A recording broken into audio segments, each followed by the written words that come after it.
NASA's Jet Propulsion Laboratory presents the Von Karman Lecture, a series of talks by scientists and engineers who are exploring our planet, our solar system, and all that lies beyond.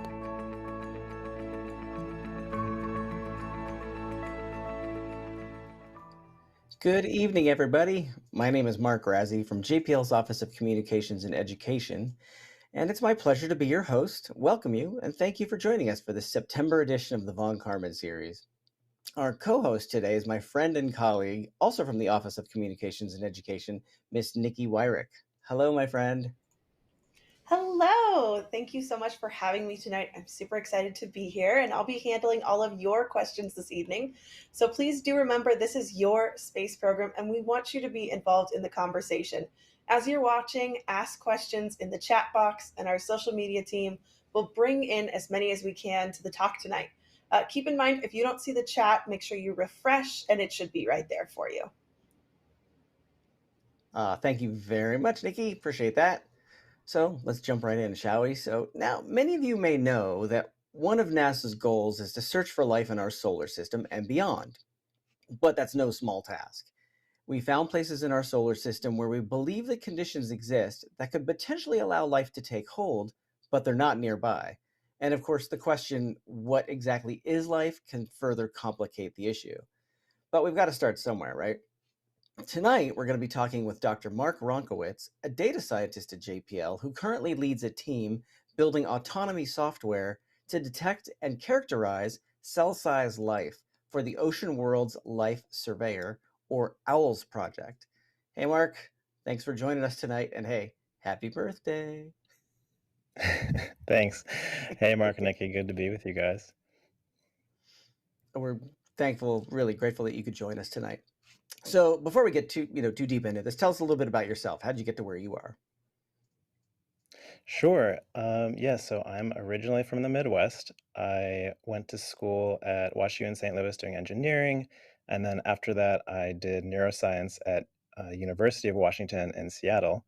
And I like to say, kind of towards the end of my PhD, I got just as interested in artificial neural networks as the biological ones. I kind of got caught up in the machine learning and that data science craze that was really taking off in the mid 2010s. So after I graduated, I went over to a small company in DC called Development Seed, and worked there as a machine learning engineer.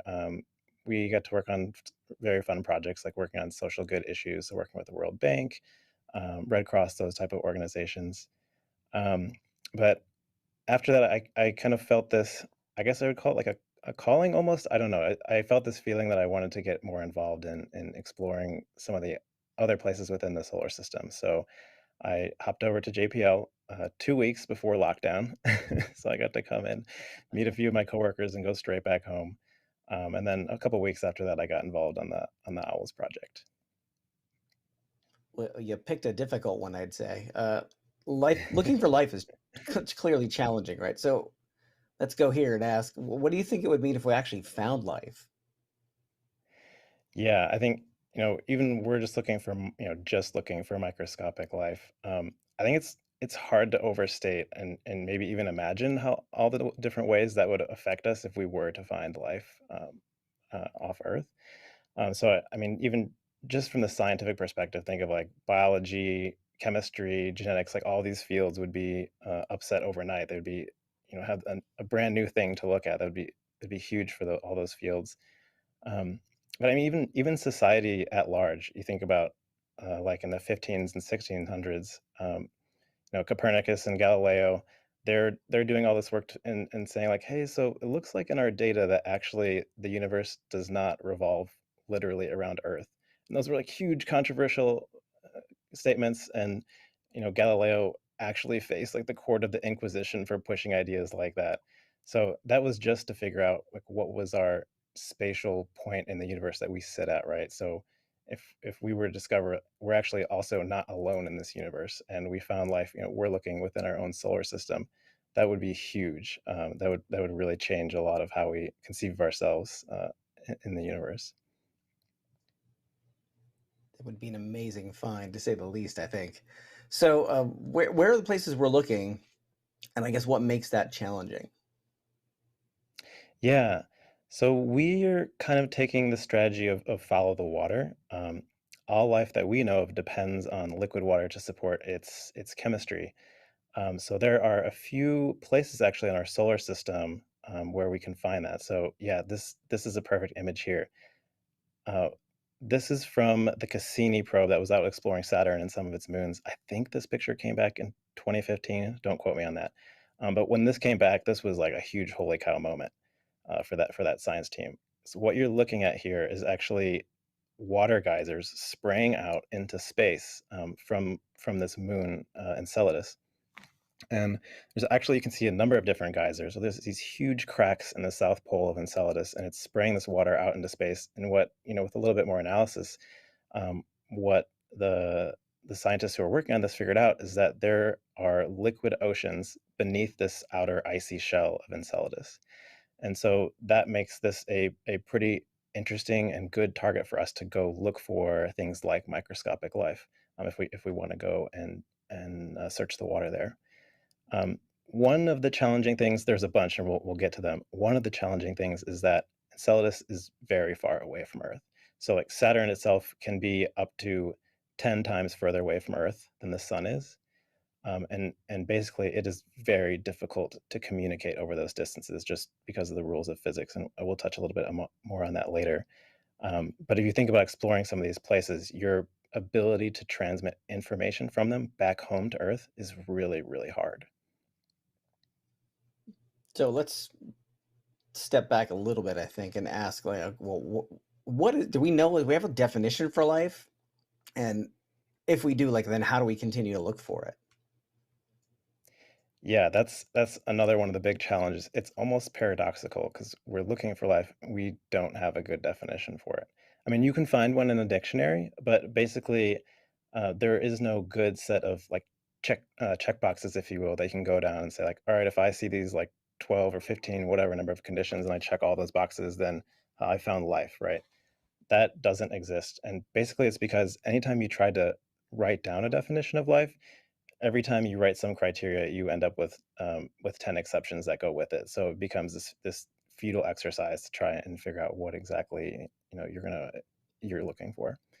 So the OWLS project is it's built in a way upon that conundrum, if you will. That is a bit of a cornerstone of the project. And so the way we approach that then is say, let's look for life in as many different ways as we can. So we're interested in looking at microscopic organisms. So, we'll get into this, but we have a whole bunch of instruments kind of on the chemistry side that are looking for very small scale things, all the way up to the biology side that are actually looking for individual cells. And the idea is you get as many different instruments looking for different signs of life as you can. And so we call those, like, we're looking for as many independent biosignatures as we can.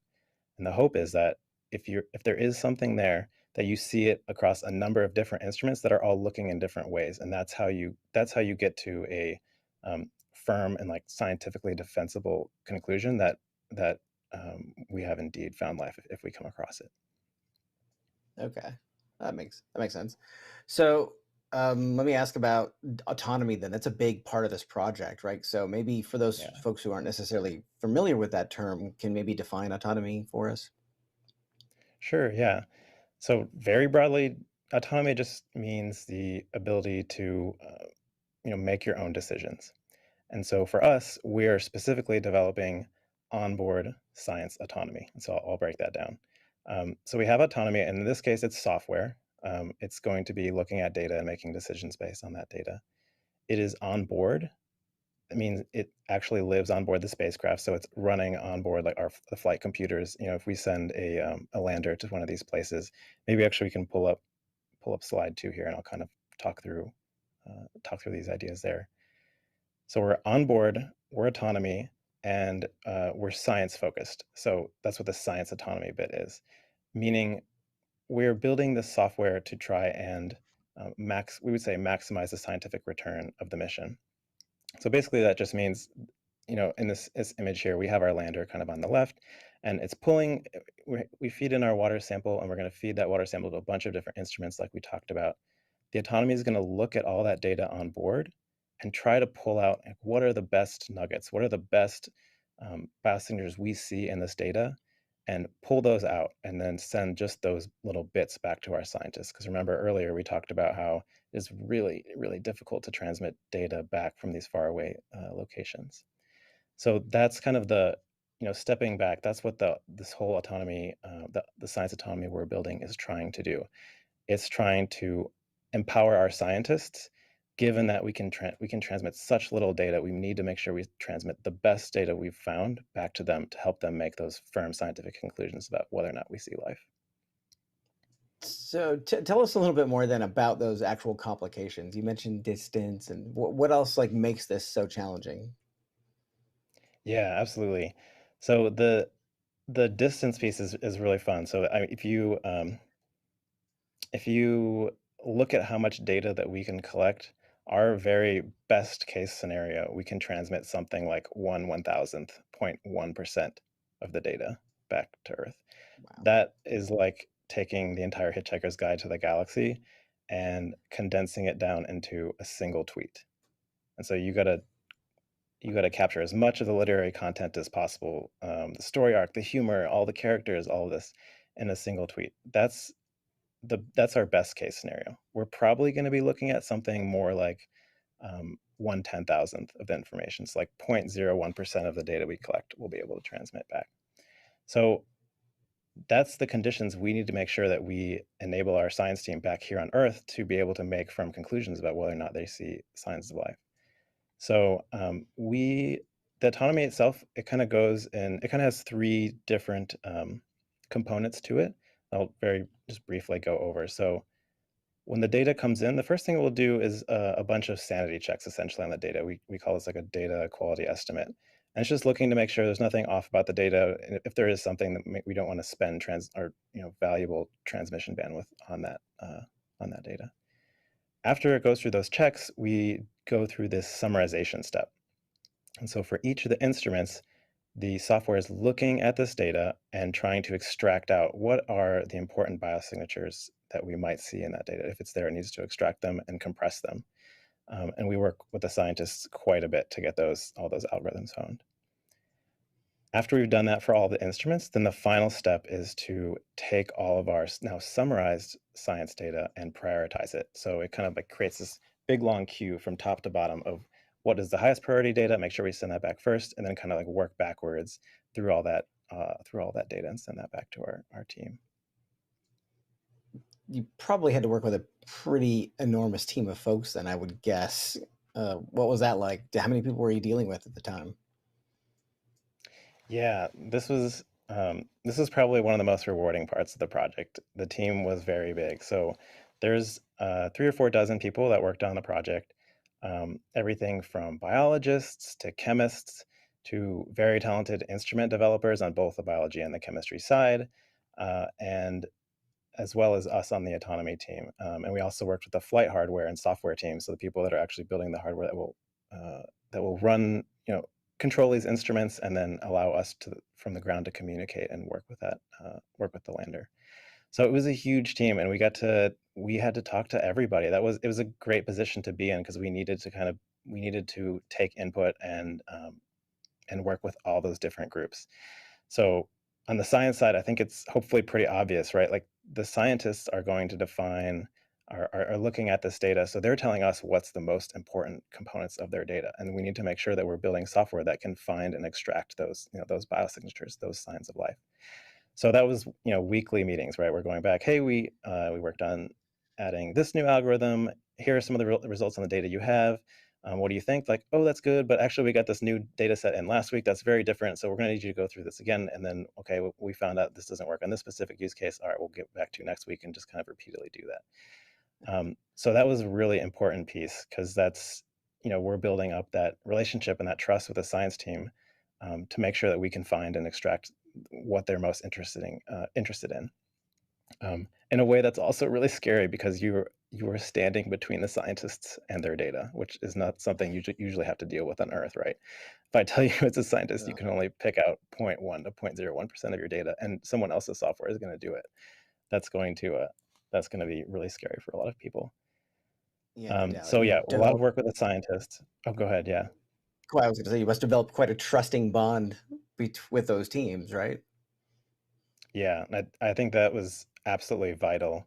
And that was something that was really special about the project. Like a lot of times in these research projects, you don't always get to spend years working with a science team from us on like the autonomous software perspective.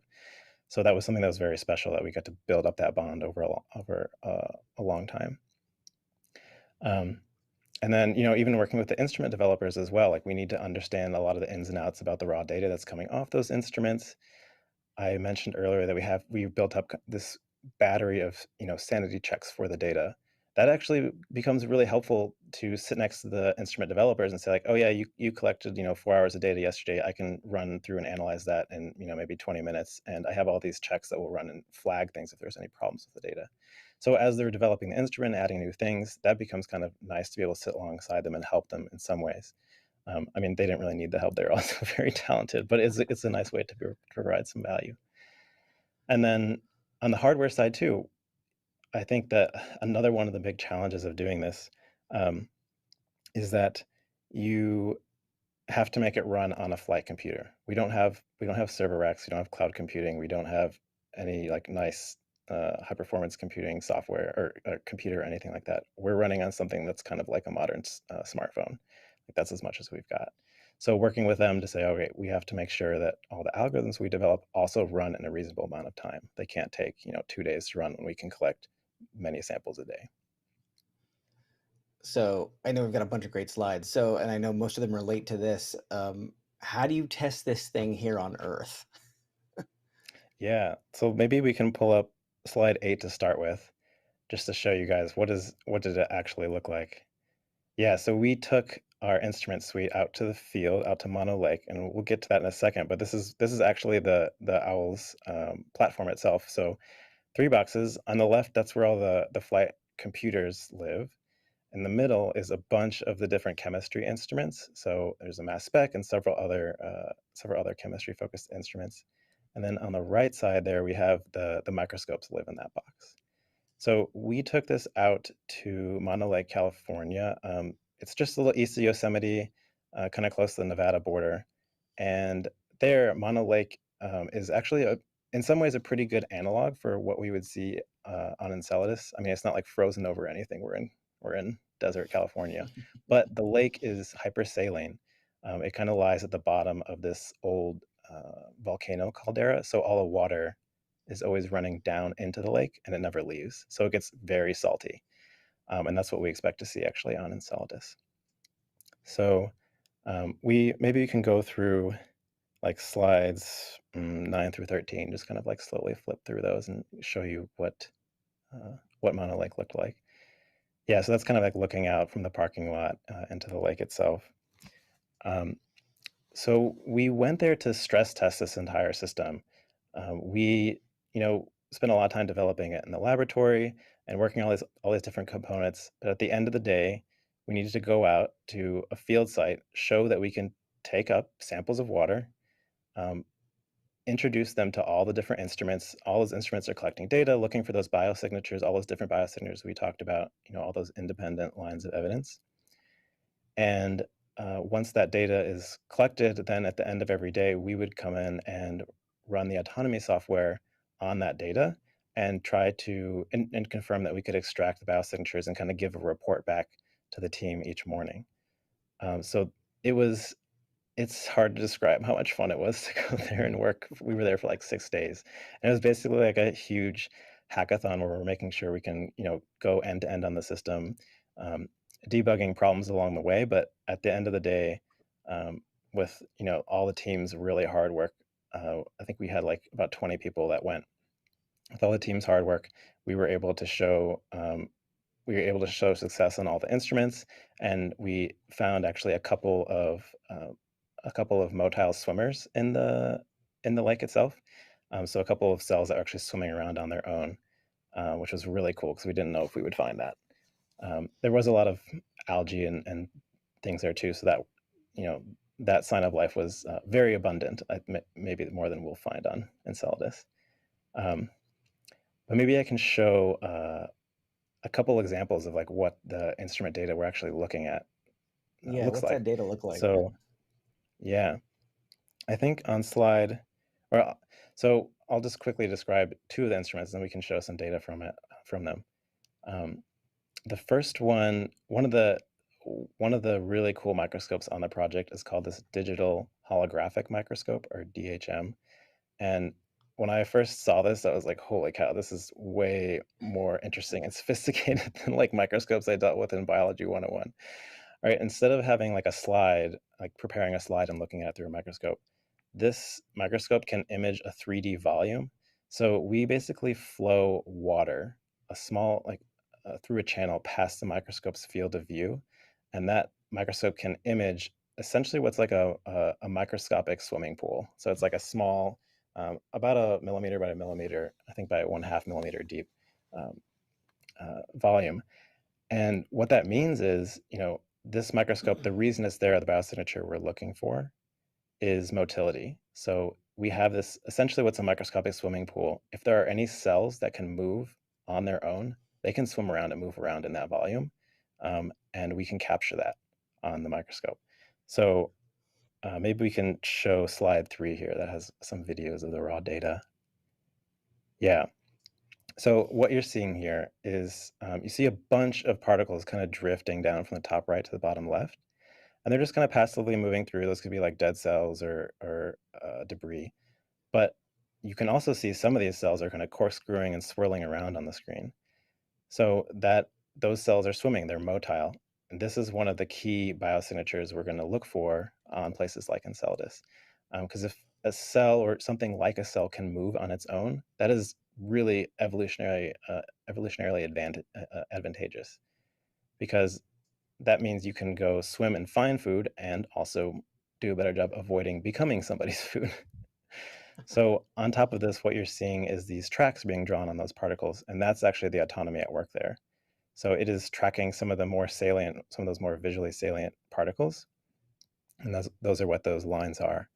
And then on top of those tracks, then we have some machine learning algorithms that analyze those tracks and try to determine whether or not they're motile. So they're taking in various track features, like how fast was it moving, how often did it turn, things like this, and making a prediction about whether or not they think those cells are alive and moving. And so that's one of the key biosignatures that our science autonomy is trying to extract. So instead, at the end of the day, instead of having this like, I think it's about 5 gigabytes per minute of raw data, because this is 3D data. It comes in basically in 4K, so it's generating a bunch of information. The autonomy takes that, extracts these tracks, and extracts little, almost like particle portraits, little raw cutouts around any of the particles it sees, as well as some other contextual information, and that's what's transmitted back to the science team. So you end up going from something like 5 gigabytes per minute, you can compress that down to maybe about 5 megabytes. So that's how we get our compression here. So this was on the biology side, but we also worked with the chemistry team.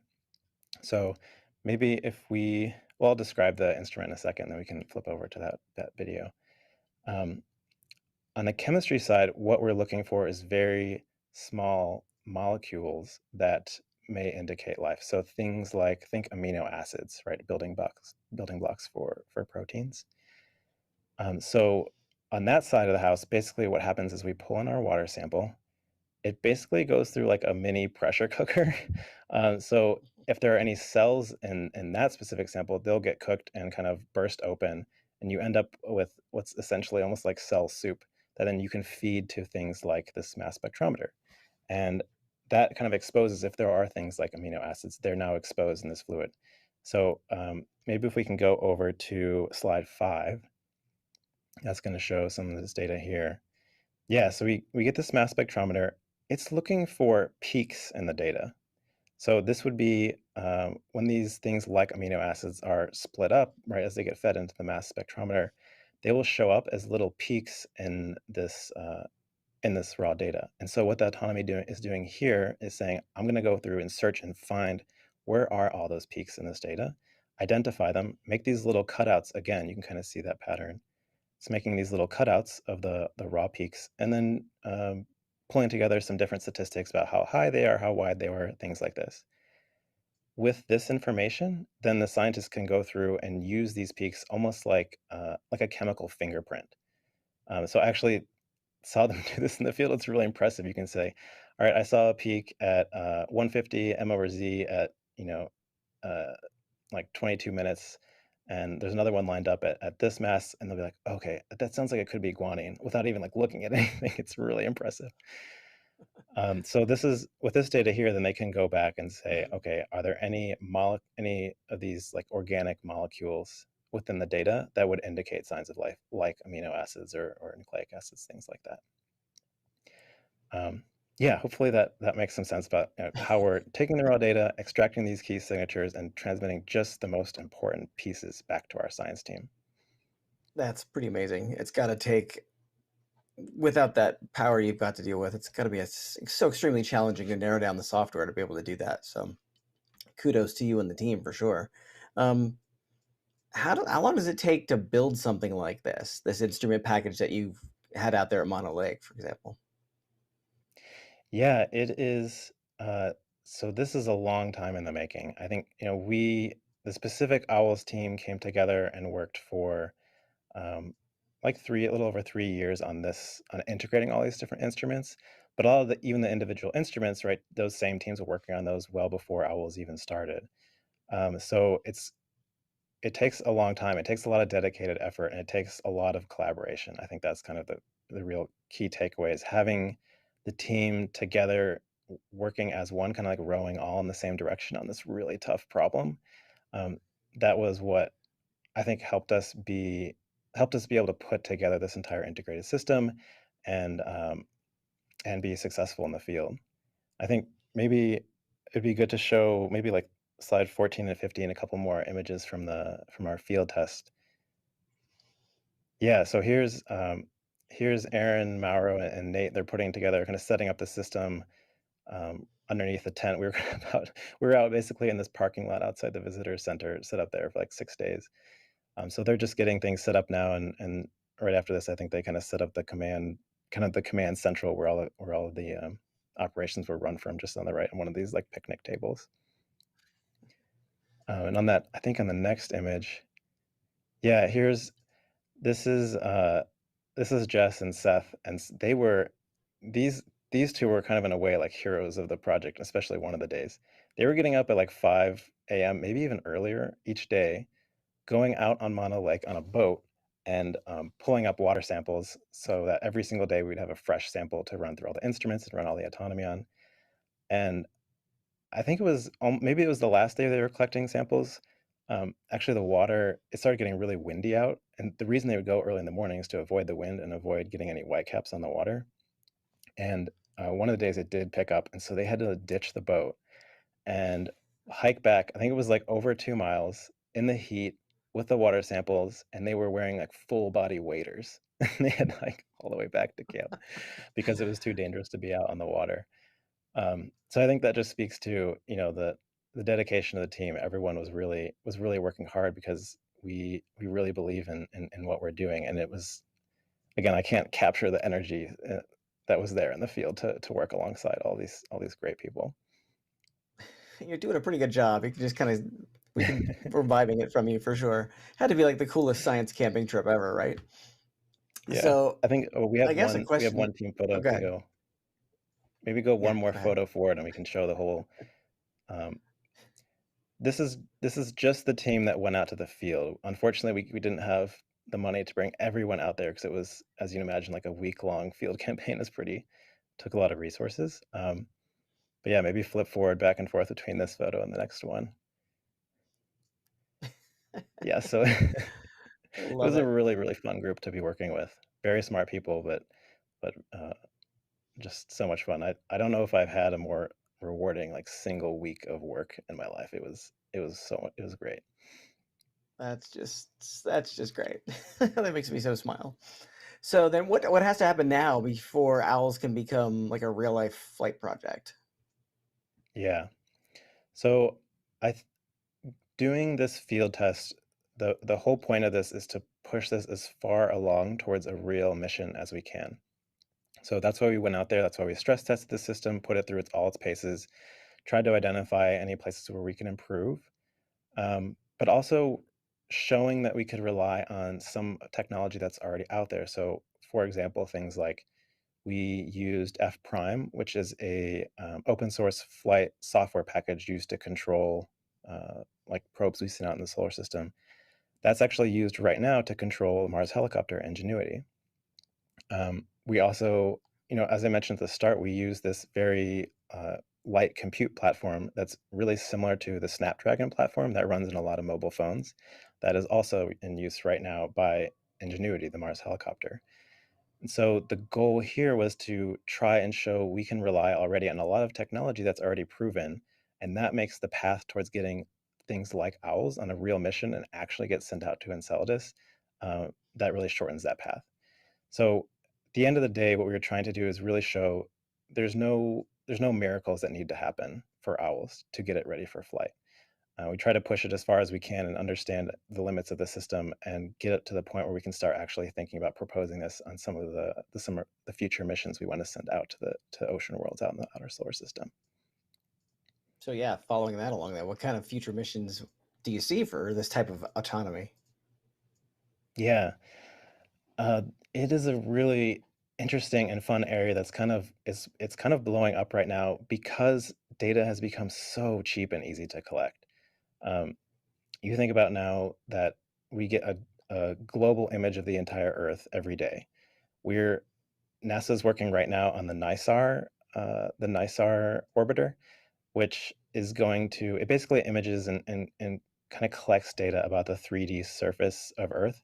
That when that gets launched, that will produce, don't quote me on this, but I think it's more data per year than NASA has ever collected on all of its missions over all time. Like it's crazy. So the amount of data that we're going to have, it just keeps exponentially rising. And so having things like science autonomy to help us focus our attention and understand how do I understand where the interesting bits of my data are? How do I put those pieces of data in front of scientists and humans rather than having to hire, armies of grad students and interns to manually flip through images or like look through data? That's just not going to be tenable anymore. So that's one piece of it. We want to take all those same instruments and orbiters and things that we can use right now here on Earth, because we're so close, we're able to transmit the data pretty easily back down to the ground. But if we could take all those same fantastic scientific instruments and send them out to Mars or the asteroid belt or further out, like we're trying to go to Enceladus, you're going to run into that problem that we talked about at the start, that physics just says that you are not going to be able to transmit very much data. It's worse than dial-up out there. And you need something like this onboard science autonomy to be able to extract out the best, most scientifically interesting components of your data, however the scientists define that, and transmit that back to Earth. So that's it's very exciting. Like one of the very exciting ways this is going to help enable more science and as we explore the solar system. But even here on the ground, there are so many areas where we could help save scientists time by just pointing them to the most interesting bits of the data. So think back to those microscopy videos I was showing you where we're trying to find and track anything that seems to swim under its own power. That can be useful in a medical setting, for example. If you're looking at blood from someone who may have sepsis and you want to see if there's any bacteria swimming around in their blood, and there's all these red blood cells, and it's really hard to track just the one or two bacteria you're looking for, rather than having a person manually look in a microscope and kind of like be turning the knob and focusing back and forth, seeing if they see anything, send like a larger blood sample through something like that instrument with an autonomy that can tell you, hey, at time 32 in this portion of the image, it looks like there's something swimming around. Please check this out and see if this is what you're looking for. Same thing for like closing down beaches, right? If you want to know if there's harmful bacteria in the water, someone just goes out, scoops up a little water, goes back to a lab and runs through a few slides. Well, what if we could do that automatically? Like that would be huge. And just to close that out, even our oceans here on Earth, we don't understand all the bacteria that are in our own oceans. I think, again, this is another place, don't quote me, but I think that I've heard like over 90% of the bacteria here on Earth, we don't fully understand. And so just putting maybe 10 of those on like container ships, and just having them, collect data for 2 years. All right, now you have, I don't know, 10 petabytes of data. It's probably going to be a lot more than that. But here's 50 recordings. The autonomy is telling you, like, you should look at these first. We've characterized them down into like 4 types of motility that we tend to see. Here's where you should spend your time looking first, rather than having to manually watch, all those videos, which at some point becomes impossible. So that's kind of why I'm excited about science autonomy. I think there's a lot of ways that we can help empower scientists to spend more time looking at interesting data and get good data back to Earth, rather than have them kind of manually flipping through, or just reducing the tedium that they have to deal with. Right. And the work for all those grad students. That's amazing. The applications are, pretty endless. I can see where this can be used all over the place. So given that, I think it's a good time actually to check in with Nikki to see what's going on out there. Well, I'm sure we've got questions coming in. Nikki, how's it going out there? Oh my goodness, the chat has been so very busy. Tons of questions for you, Mark. First off, tons of happy birthdays from the chat. So happy birthday from everyone in the chat as well. But one of the biggest things people are kind of wondering about on all the different channels is, how do you get into a field like this, and what kind of advice would you have for a college student, a grad student, a high school student who wants to do something like this? Yeah, that's a great question. I think, like, hopefully from this picture and talking about the team, I think one of the things that's worth stressing is that there are a lot of really tough problems that we want to solve or look at, like trying to find life. And it takes so many different people with different backgrounds, different areas of expertise, like different ways of thinking, to be able to actually make progress on those problems. In some ways, like, to me, it almost feels freeing in a way, because gone are the days that you could have a kind of like a single inventor make huge strides on some really important problem. You need to have these really big teams. And so I think what's nice about that is that means, like, you can kind of think about and try different areas within, like, learning different types of skills, or learning different types of knowledge, or studying different things, and those can all be relevant to working on some of these big problems. So I think my advice especially to the college students and high school students, try a lot of different things, do internships, shadow people, just do even informational interviews with people who you think they have interesting work. Ask them how their day-to-day looks, and then maybe try to understand, okay, like, what am I most passionate and excited about day to day, and how do I, like, what type of really big problems do I care about? Like, how do I connect those two aspects? And I'll say, spoiler alert, like, I'm still figuring it out too, right? It's probably, what are you passionate about is probably one of life's toughest challenges to try and answer for yourself. So it's always a work in progress. Yeah, I mean, I always say the toughest things are the things most worth doing, but that's some great advice. You mentioned as well how difficult this kind of observing and understanding and potentially looking for life. And we've had quite a few questions on that. So I'm actually going to put two together. Neil on Facebook wants to know, what happens if you actually find life with owls? And Bill on YouTube wants to know, if life is found on another place, is there a way to determine if it came from an asteroid or a comet strike on the early Earth? Yeah. So the first question, how do we determine if we found life with owls? And at the end of the day, owls and the instruments and the autonomy I've been talking about are not going to replace the scientists. I think that is one of the most important bits to understand. We are just trying to send back the best data that we can. The science team will make the final conclusions that they can based on the data. And so they'll be working with, I mean, honestly, just the entire scientific community probably at that point, because this is such a huge problem. But they'll be putting together the evidence, and it is going to take an extraordinary amount of evidence, because this would be an extraordinary claim if we were to say we actually think we found life. But yeah, at the end of the day, that decision will go to the scientists to defend. The other question, yeah, about where does life, like, how can we tell if it came from somewhere, like if it was multiple places it originated, or did it originate in one place and kind of spread? OWLS isn't going to answer that per se, but I think there will be some interesting, like, as the data came comes off OWLS, and maybe we did find something interesting, we'll be looking at some of those questions. So you could ask, one of the things we'll be looking for is nucleic acids. So that would be really interesting if we see that it seems like the cells, or whatever we found on the ocean of Enceladus, for example, also uses DNA. That's going to be really interesting, because that's going to start prompting questions. Okay, well, maybe there was some kind of cross-contamination, if you will, from like a meteorite strike, and those meteorites got transferred between multiple places in the solar system. That's possible. I think those theories are definitely out there, and very well thought about. But what if it doesn't contain DNA? What if it's like something completely different? That would be really exciting too. And I think looking at those individual biosignatures would probably help, start to direct our thinking about which of those hypotheses would be potentially correct. Yeah, so I mean, there's a lot of different ways we have to think about this, but I mean, I love what you're sharing, and more people are asking more questions about life. And Alexis on LinkedIn wants to know, would amino acids still be the building blocks of life for something that doesn't have a carbon base? Yeah, this is one of those, it kind of comes back to the fact that this is in some ways like a paradoxical search. Like, we understand our like life on Earth reasonably well. And in some ways we don't, like I mentioned at the start, we don't know exactly what we'll find somewhere else. And so it may not be carbon-based. There may be some key differences from life that we understand on Earth.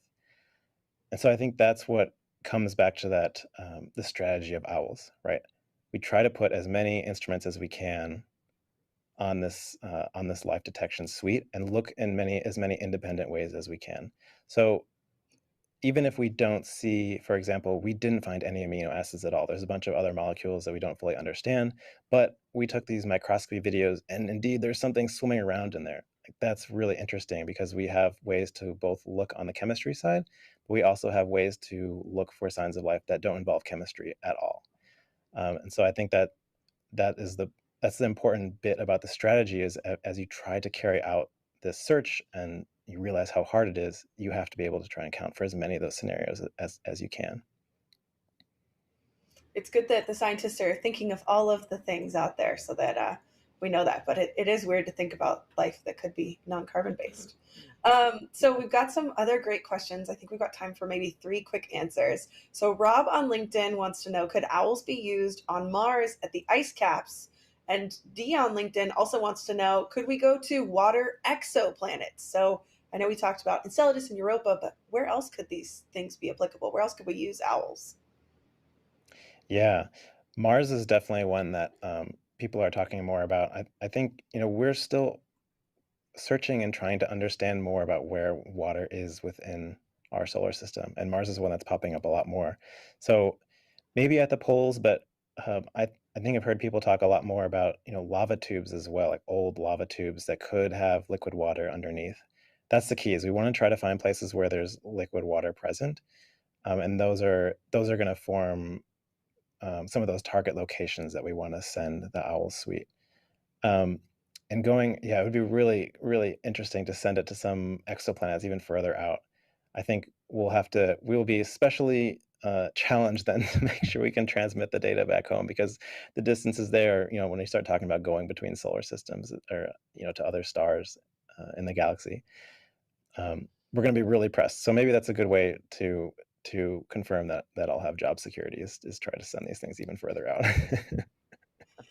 Job security is a great answer. I love that for you. I think we've got time for one last question, and you have inspired some people, but Anaya on YouTube wants even more information. So Mark, how did you know that you wanted to do owls?